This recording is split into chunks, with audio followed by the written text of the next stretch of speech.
Yo, what's up guys? It's the Nightwing at Way of Life Esports coming at you guys with another League of Legends video here today. This is going to be the LCS 2021 lock-in quarterfinals day 2 thoughts and opinions. So, starting off with this day, we have Evil Geniuses versus Golden Guardians, and most people have Evil Geniuses actually winning this series because they're just the better team. Golden Guardians had been actually playing a lot worse as the tournament progressed. You know, there's people that said Niles and Iconic were actually playing pretty well. I agree with that. But I also do see where Golden Guardians started playing really poorly as the tournament progressed. They came into the tournament with a lot of low expectations. They definitely did surprise everyone.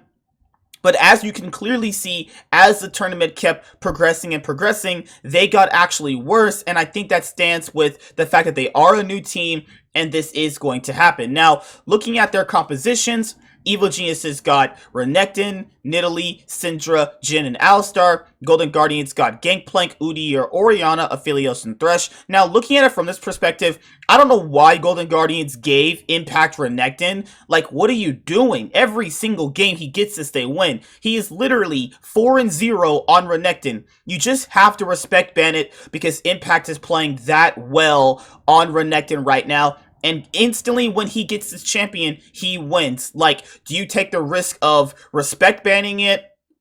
And you have to also factor in you're wasting a ban as you do that. Or you simply just take the risk of him obviously getting the pick and carrying the game. Now, there were people that said Golden Guardians definitely looked competitive in Game 1. I mean, I guess you can say that. I mean, there's not really much competitiveness coming out of them. I guess you can say the kills were almost even, but to be fair, Evil Geniuses never really looked like they were in trouble of losing this game. From my personal point of view, you know, looking at it from a close game point of view, it's basically just neck and neck, you know, one team throwing a punch, another team throwing a punch, one team getting something back, the other team getting something back.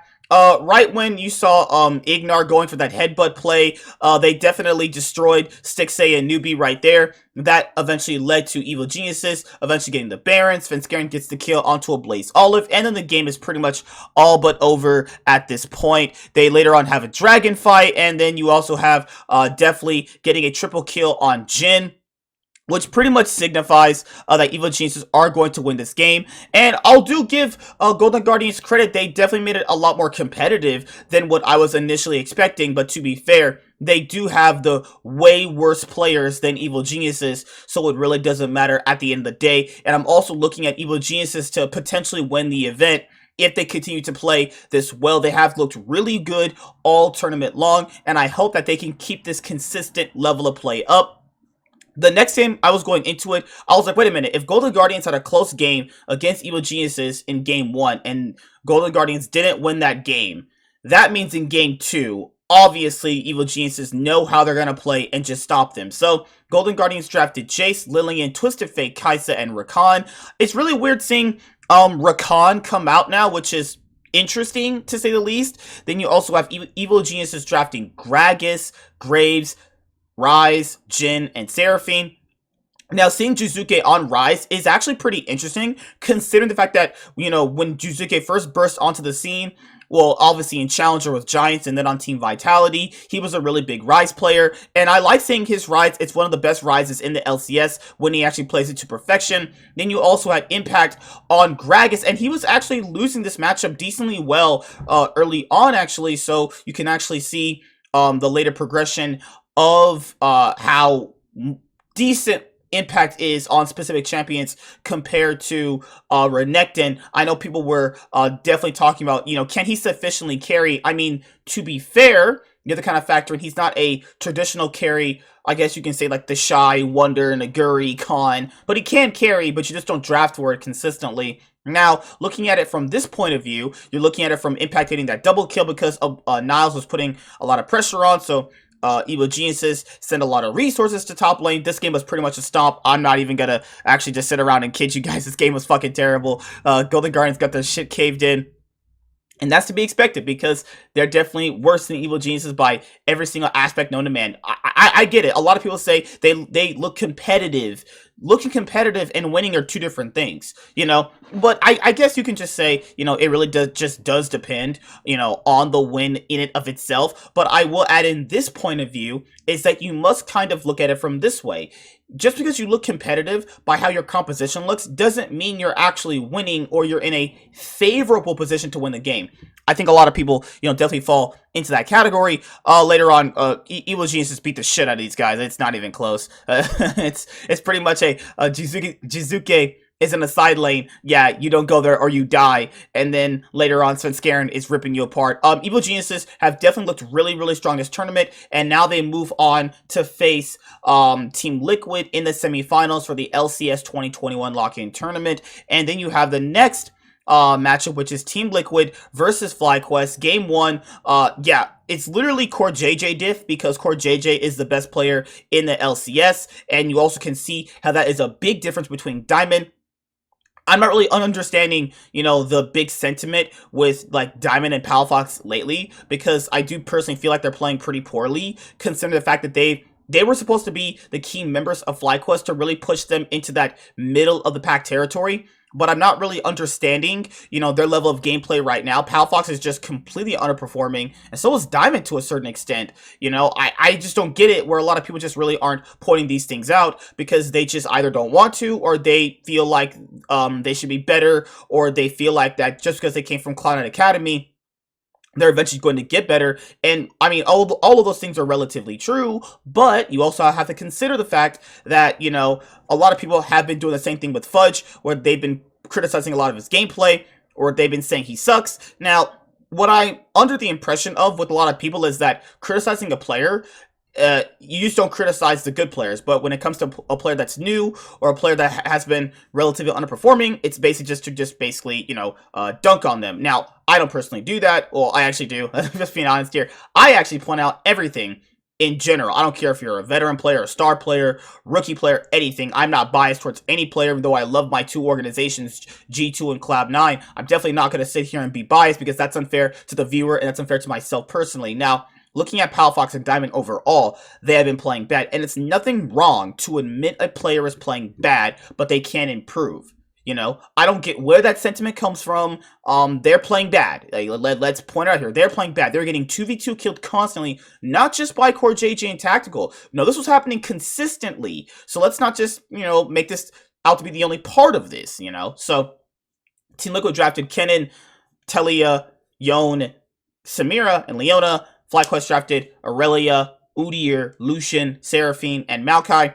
This game was a stomp. I don't know what the hell Licorice was doing. I really don't know what this whole team was doing this game. They got absolutely blasted. There's not much gameplay when you're getting fucking shit stomped the whole game. Like at a certain point, they try to make it competitive with a couple of over-aggression mistakes out of Team Liquid. But, I mean, later on, it's literally too much of a difference. Core JJ goes in, lands the Solar Flare. He pretty much almost gets the kill onto Diamond, and then later on, it's on to Game 2. Team Liquid in a much favorable position. We saw Core JJ on the rail, which was super interesting, actually. And you also saw FlyQuest sending resources bot lane because they had to deal with the amount of aggression that TL's bot lane was putting on. FlyQuest drafted Gragas, Hecarim, Akali, Kai'Sa, and Janna. Super interesting because I like when these smaller scale teams actually draft these unconventional picks, because it shows that they're willing to take a wrench, you know, into the drafting phase and show, hey, we are pretty flexible. We can do some things. And then you also have Team Liquid drafting Renekton, Nidalee, Orianna, Samira, and Rel. Now, looking at it from Alphari, Alphari is the best top laner in the LCS, or arguably you could also pick Someday, who's been playing really well. You know, so with Cloud9, when it comes to challenging 100 Thieves in Team Liquid, Fudge is really going to have to step up in order to actually handle these two players, because, you know, looking at it from Cloud9's matchup coming up this weekend, I am personally decently at concern that Fudge won't be able to handle Someday, because I get people say that, you know, he's been having a very lackluster tournament, and that's true. He's been laning I guess, well, but like the issue here is the amount of pressure he's exerting just really isn't that good. But FlyQuest overall make this game a lot more competitive. Jose Dioto, it's really like cool to see the entire Latin American community come and welcome him into the LCS. He seems like a pretty cool guy, you know, from what I can personally tell by the interviews. And oh my god, he actually just ran down Core JJ this game. I actually totally forgot. And then, later on, as you guys can clearly tell, it doesn't matter. Team just have the better players. Like, I'm trying to make it seem like FlyQuest actually did something during the series. They really didn't. Like, it basically, like, it's when you watch a series or a best of 5 and you know the other team that is just better is going to win. But it's good that you see this out of the players right now that, you know, you can't put fight into players, you know, when they feel like they've lost, they've lost. It's a good thing not to see these bottom tier teams or middle of the pack teams just roll over and die. It's a good thing to see that they actually want to, you know, win a game potentially or see an angle, a flank position where they can obviously win the game. Team Liquid definitely win this matchup, and they easily move on to the next round. And I'm really happy that Santorin was able to finally play a few games.